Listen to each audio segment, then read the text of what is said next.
Welcome back to the Bioprocess TEA calculator. If you have not watched the first several tutorials, I suggest you do that now. In this tutorial, we will walk through the calculator inputs. Once you have logged in, you can navigate to the calculator page. As a reminder, the user inputs are all in the left navigation pane, and the results are updated in the main window. There are two chemical inputs, the chemical name and the molecular formula.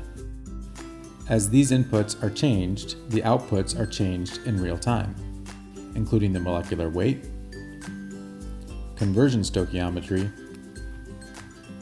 and theoretical chemical conversion yield. As noted in other tutorials, the theoretical chemical conversion yield is likely higher than the theoretical yield for a specific metabolic pathway producing a given chemical. The target chemical is limited to carbon, hydrogen, oxygen, and nitrogen atoms. You can either change the number of atoms using the arrows or by entering a number. If you enter a number with the keypad, in some browsers, you may have to hit the return or enter button to update the input. Refer to the manuscript listed on the homepage for details on how the calculations are performed.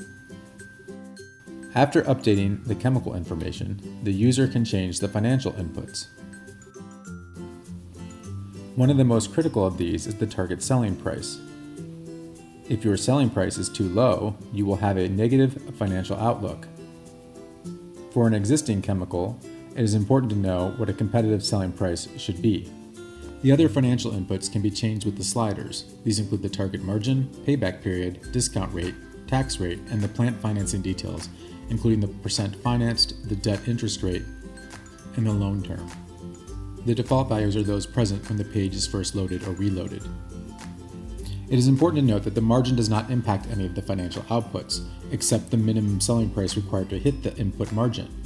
If you would like to understand the financial outputs when you are selling at a target margin, you need to input the target margin and then change the selling price to the minimum selling price required to hit that margin. Then you will see the financial impact of selling at a given target margin. The plant level inputs include target annual production capacity, the annual uptime, the percentage of batches that make on-spec product or product with the right purity, and the main fermentation tank size. In the case of the tank size, there are three standard options, forcing a discrete plant capacity. The calculator will estimate the final plant capacity based on a discrete number of tanks. Next are the raw material inputs. Again, the defaults are the values upon page loading or reloading. These include costs for sugar, ammonia, and utilities including natural gas and electricity, as well as the CEPCI, or Chemical Engineering Plant Cost Index, which is used to account for inflation in material and construction costs. As of 2020, glucose cost of 18 cents per pound for bulk corn syrup or DE95 dextrose is a reasonable cost estimate. The sugar stream is approximately 650 gram per liter of dextrose. The fermentation inputs include the target rate, titer, and yield. The rate, or average volumetric productivity, is the average over the entire fermentation time. The titer is the final titer, and the yield is the percentage of the theoretical yield as calculated from the conversion equation. As the yield is decreased, the amount of sugar being consumed for biomass growth and byproduct formation increases. The turnaround time is the time it takes to clean and prepare the tanks between batches.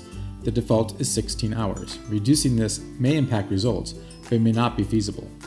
The default media cost is estimated for a minimal mineral salts media and priced at the cost per gram of dry cell weight. The higher the biomass levels, the more nutrients needed. Complex media, such as LB, can easily be an order of magnitude higher in cost than minimal media and can greatly impact the overall economics. This is one area of costs often underestimated in lab studies. The temperature primarily impacts the cooling demand. Lastly, the downstream purification process assumptions include the overall DSP yield and the percent of the total OPEX and CAPEX attributed to DSP. The yield dictates the size of the fermentation process needed to meet an overall plant capacity. For example, if your DSP yield drops from 100% to 50%, then your fermentations must produce twice the product for the same plant capacity, and the fermentation facility would in effect be twice as large. For a mature process, the DSP may account for 10 to 30% of the operating costs, but may be a much higher fraction of the capital costs, anywhere from 20 to over 70% depending on the complexity of the downstream process. Of course, if a fermentation process cannot be economical or competitive with a low-cost DSP, DSP details are likely not important until the fermentation process is improved. These are the basics of the calculator inputs. Playing around with the tool will help in familiarizing yourself with the basics. Please check out the next tutorial on advanced settings, and again, thanks for watching.